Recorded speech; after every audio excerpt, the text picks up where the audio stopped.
Newsfirst, Newsline with Faraz Shaukat Ali. And a very good evening to you. This is Newsline Zoom. And our guest this evening is the Member of Parliament from the SLPP. And we don't really know if there is a P at the end there, but nevertheless, it's Chandima Weerakkody. Very good evening to you, Mr. Chandima Weerakkody. Very good evening, Faraz. Thank you very much for the invite.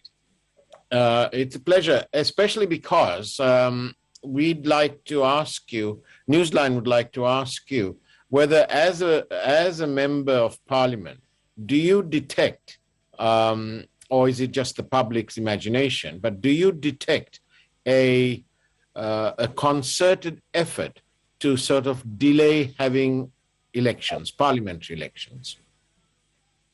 Well, parliamentary, if you take elections, it runs for 5 years, and the president will be authorized to dissolve parliament in 2.5 years, if he feels so.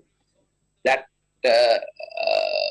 eligibility will be on the president by March next year. But at the same time, parliament itself, with a simple majority, can pass a resolution on its own and dissolve parliament. As far as the local government elections are concerned, elections will have to be conducted by the Commission before March 20th. And of course, the reason that people are talking about elections is because there appears to be a popular belief that the present parliament has lost its moral mandate to be where they are. Yeah, people, as an elected member, I feel that the majority of Sri Lankans expect an election in order to go for a new mandate. As elected members, we have to understand the feelings of the people and pave way for the people to decide country's fate in an immediate election. At the same time, as you referred to, there are obviously seen attempts by the government and the president in order to postpone scheduled local government elections the same way that the provincial councils elections were postponed quite a few years back, and we run the country without functioning provincial councils.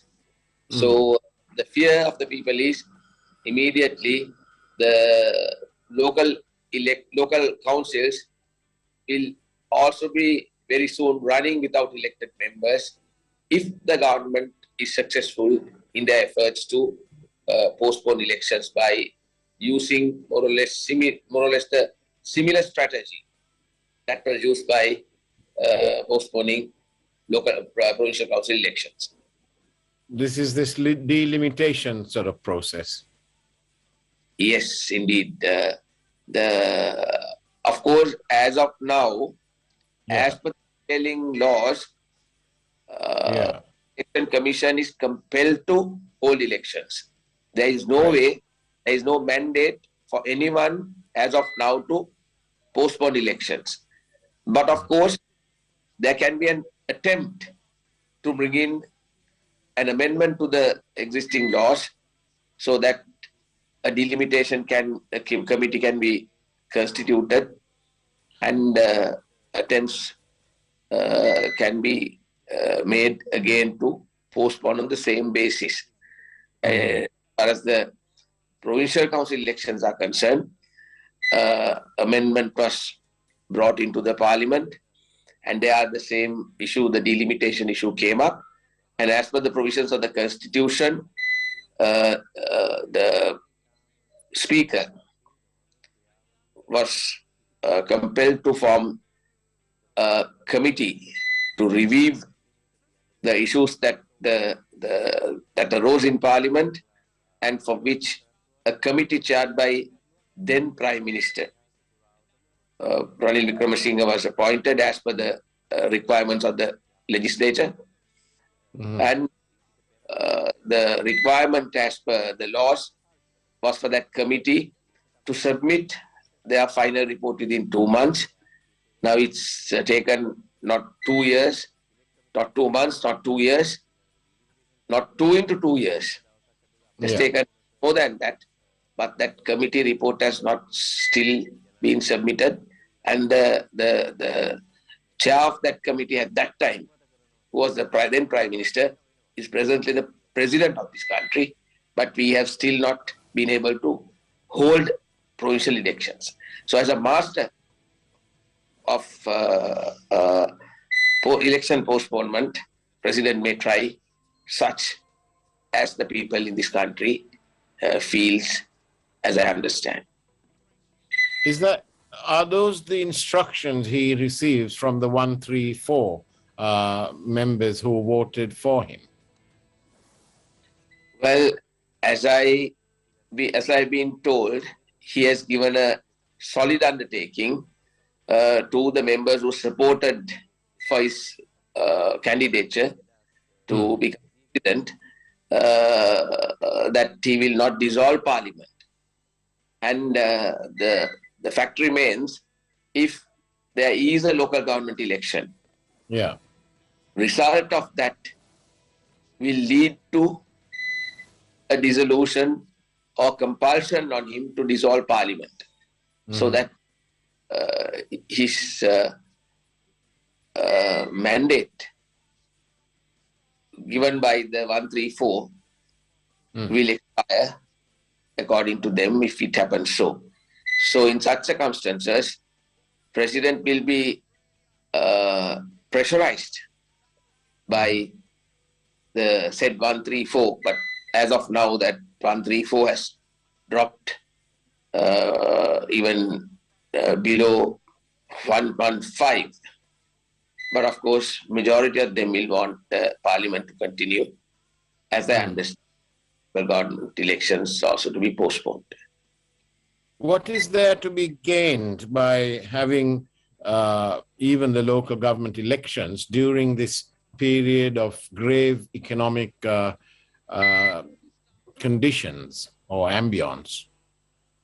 Well, the way out for us is to obtain and canvass support of IMF, ADB, World Bank, and various other international organizations and countries that value democracy. So Sri Lanka is seen in the international world as a country that has not been able to practice democracy effectively, especially under Rajapaksa government. So it is up to us as a country, as a government, as a nation, we have to prove the fact that we are not moving away from democracy. One way that you prove the fact that the government is ready to give people's franchise and listen to people is by having elections. The fact, as you know, as everyone in the world knows, that we have not been able to hold provincial council elections for almost 4 years as of now. So if we try to run without holding local elections, the message that will be communicated to the parties that we have compelled to convince in order to come out of this financial crisis will be negative. But Mr. Weerakkody, I put it to you that the holding of these local government elections and maybe or maybe not the provincial council elections isn't going to solve the most immediate needs, which is what we are suffering is an acute dollar shortage. Isn't that right? Yes, certainly. I mean, ideally, it would be to go for a parliamentary election and allow people to elect a team of competent members of parliament who are not corrupt, who are answerable to the people, who can convince people nationally, internally and internationally, will be the best possible solution available. Yeah. But it is a decision or other call that the president should take by March next year. At the same time, Yes, go on. no way that anyone can postpone local elections legally, taking into consideration the prevailing laws of the country. But when it comes to these negotiations with our international bondholders and the other organizations like the World Bank and the IMF and so on, and also, obviously, as I said, our lenders, one of the things that they'll be looking at would be stable government, isn't it? Definitely. I mean, they're not only looking at a stable government, they're looking at a government that is answerable to the people. They're looking at a government that is democratic. They're looking at a government that considers law as above all of us. And they're looking at a government that can convince lenders, international community, and win their confidence. But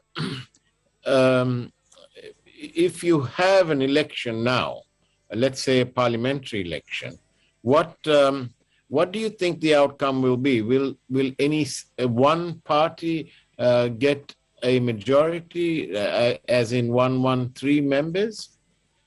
Well, there will be definitely people who think alike, people who can agree on economic policy that will be beneficial to the country, people who will agree on international relations policy that will be beneficial to the country. People will be able to run a government with reconciliation and national unity, harmony without racism, and people who will agree for policy against corruption and transparency cannot, then people will compel them to get together. And I'm as an elected member who is with the people, I feel that such people are ready to get on one platform and be able to take this country forward, giving them the clear picture, correct picture, the way forward, and the real issues and disadvantages and advantages that we have, and the facts that we are compelled to face in order to resolve all these issues. So by doing such, that group of people, that alliance that will be formed, will be able to win confidence of the people, of which I'm very confident. But in that canvas, is there space for a split or like a hung parliament where the power is spread between maybe three alliances or three parties, if you like? Well, people in this country have suffered enough. They have been through such issues, such hung parliaments, what had resulted such hung parliaments, what had resulted strong but mafia type of operations in this country. So I strongly believe people will not be blindly voting this time. They will always want to debate, discuss with the candidates and the parties, and they will want the candidates and the parties to explain their policy. They will want the parties and the candidates to tell them the truth.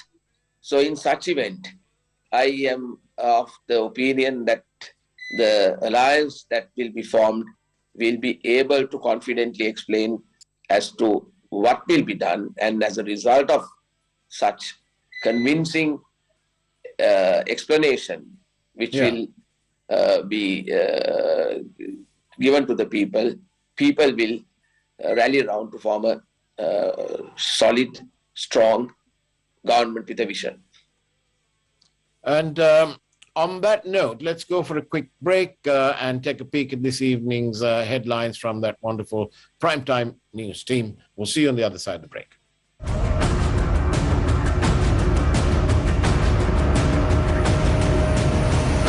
Newsfirst, Newsline with Faraz Shaukat Ali. 25% for 2 months, 25.5% for 4 months. Valuable FD. Newsfirst headlines. Main sponsor. Lanka ege araksita itigini petti. Surya gini petti. 201 detainees at the Kandakadu Treatment and Rehabilitation Centre arrested. Sri Lanka's Gunatilaka appears in court on sexual assault charges. Bail denied. National Child Protection Authority summons police officers charged with giving electric shock treatment to kids. Indian Navy plans to stop Chinese spy ship from entering India's EEZ. Navy seizes local fishing boats with heroin worth over 6 billion rupees. Newsfirst headlines. Main sponsor. Lanka ege araksita itigini petti. Surya gini petti.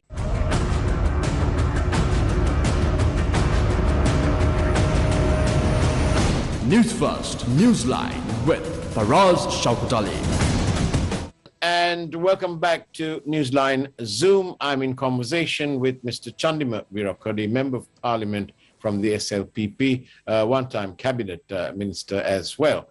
Now then, welcome back, Mr. Weerakkody. And I was going to ask you, it's over 90 days since President Wickremesinghe has made his return. And he made clear at the beginning that he is coming in because of a crisis situation, and that is why he's here. Well, I'm sorry, but I am no economist, but I can tell that the economy has contracted from about $80 billion to around 65 billion, and the consumption of fuel is down, and probably explains why there aren't as many queues as they were. And every year, and this is the time now, 360,000 students mainly enter the job market. So with jobs dwindling down, I'm wondering what's going on. Do you see it the same way as I'm seeing it, or is there a different take on this? Well, all of us see that. I mean, we have to expect the economy to contract the way things are. It's nothing unexpected, but I think it's being contracted to unexpected levels. I'm not an economist, but I feel so. But at the same time, what is most important is to go in immediately for debt restructuring, which is taking a longer time than what we expected. The talk was that we will be able to get IMF facility by initially they said 3 months, then they said by before December. But as I understand, it's not going to be happening before December. So it's going to take another few more months. Right. Leaving aside the benefits that we are expecting from IMF,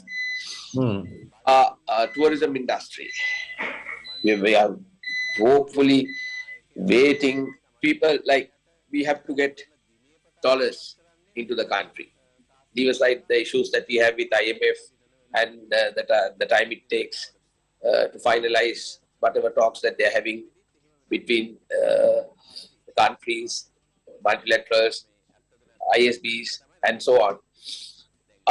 Number one expectation of immediate foreign exchange is by the numbers we see are not very convincing as of now. As a member of parliament representing an electorate where there is tourism, our hotels are still not filled, or they still have not been getting any positive inputs other than the Russian tourist arrivals and few others from various other countries, but not in the numbers that we have been expecting to initiate tourism, to restart tourism in our areas. And then the next industries, the next expectation, the hope was export agriculture. Yeah. Now, the demand from the US for coconut is slowly coming down, and the market is there is also giving us problems. You take the tea market, now the bought leaf prices are coming down. Now, by this month, it has come down by 40-50 rupees. It's on the verge of coming down again. Cinnamon prices have come down, and it's further coming down. Rubber prices are also coming down. So unless we initiate something to penetrate into markets and canvas aggressively to sell our products, we will be having issues there. And then the next best thing that we can cling on to is IT industry. IT industry, also the industry giants are not very happy at the moment due to unequal treatment that they have been given. Certain companies are given tax benefits, tax cuts, going up 30%, running up to 17 years. Then the others are not given, and they're not all given the same treatment. They're not very happy, and they're planning to move out of the country. And the other best foreign income earner and the highest foreign income earner for quite a long time has been our garment industry. Even there we see the demand and the market that we have been enjoying is slowly coming down. So in such situation, unless specific remedies are given targeting this industry, we will not be able to survive. But at the same time, the tax, of course, the fact that we have to impose tax to run the country is not disputed. The fact that a stupid decision was taken by the former president to give tax cuts that the people never expected in this country is also a fact. All that is right, but the way in which the taxes are imposed, not something that the industry and individual professionals can bear. Lots of professionals are now planning to leave the country. Lots of companies are now planning to relocate their offices to places like Singapore. So if it happens so, will we be able to collect the revenue that turns that the government is haphazardly taking? Considering how people feel, what the impact is going to be for emerging industry, small scale industry, professionals, that is going to create more chaos and trouble in the country. Because what most important is the fact that you have enough food, which is not there. Now, the number of people, number of families not having access to food is going up. And we have been telling this during the past 2 to 2.5 years that it's going to happen, but no government considered it. Now, children find it difficult to go to school. Another alarming factor is the fact that we don't have medicine. The government that due to the protests that the tourists might not come. But as I understand, when I speak to the people in industry, what they say is, so long as there is enough diesel, there is enough continuous electricity, and there is access to medical facility is there, tourist arrivals will not be a problem. But now the medicine that we get as donations have not been delivered on time due to government's incapability. So with such, the issues will aggravate if proper management is not looked into, if proper people are taken into, and if policy decisions are taken, having considered the grievances of the people, the economic condition, and various other reasons that we have to look into. And there's corruption still going on. Corruption is a huge issue at the moment. Now, people are suffering, people don't have to eat, but the priorities are still earning or filling up their pockets, not giving food to the people or giving medicine to the individuals, or trying to promote tourism industry and any other business. So long as the rulers only think of earning money and corrupt conduct, we will not have a future. We know that the former president, when he left, he had several millions of rupees at home. And that has not been inquired into yet. And now we find that money is found in houses of other ministers who have been his loyalists. But what is it? That they are making money when the people suffer, starve, and when people don't see any hope in this country.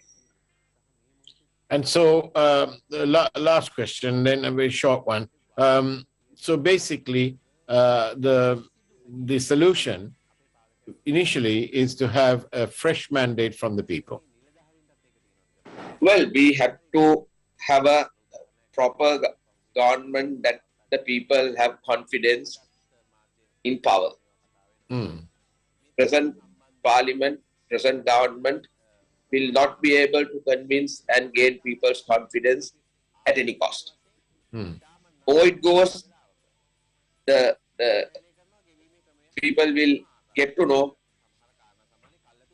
what they have done to the people, but their misconducts and their fraudulent activity will get exposed more and more they stay in power. So for us, what is most important is the country. If we are to develop our country, take the people out of this economic crisis, and if we got to prevent brain drain, now if this government is in power, all the brains will be gone. So by the time elections are held, if after 2.5 or 3 years, whoever who takes over will not be able to run the country, because majority of the brains will not be in the country. And the condition as of now, we are not in a position to pay for our oil, pay for our gas, even without paying the loan installments. We don't pay what is due to be paid to our borrowers. But with all that, we have not been paying. Now, the demurrage, now we have to, on top of what we have to pay for oil shipments, we have to pay. Who is responsible? Out of whose pocket do we have to pay? And recently, I think everyone saw what a lot of medicine was thrown out since they were expired. Out of whose pocket did we import those money for the medicine? Sorry to interrupt you, and that is exactly what the chairman of John Keys said the other day, that taxes are okay, but they'd like to see an equitable use of those taxes.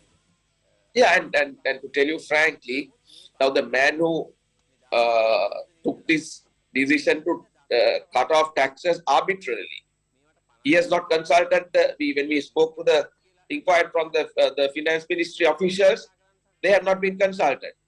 It is the president himself who has submitted the the cabinet paper for which the cabinet agreed. No one in the cabinet has opposed it.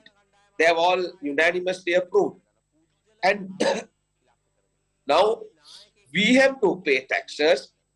We have to pay increased taxes as citizens of this country to protect, feed that particular president and his family till he dies. Is it right? Do people pay taxes for that kind of thing? Look at the amount of security given to such people. Out of whose money? Out of whose pocket?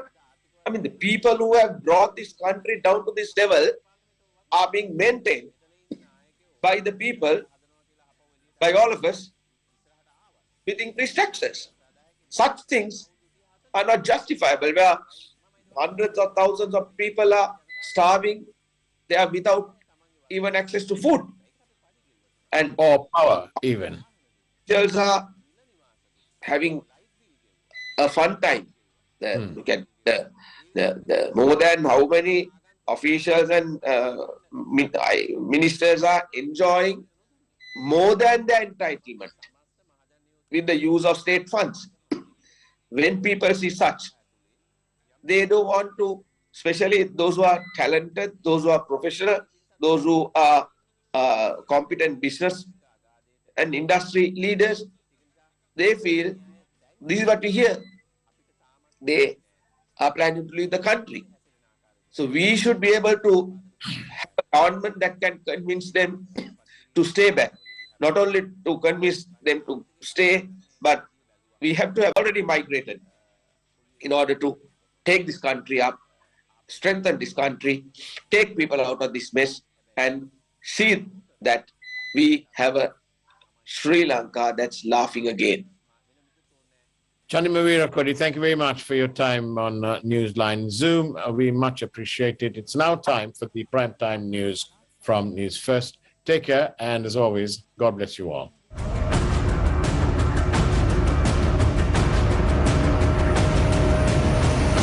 Newsfirst Newsline with Faraz Shaukat Ali.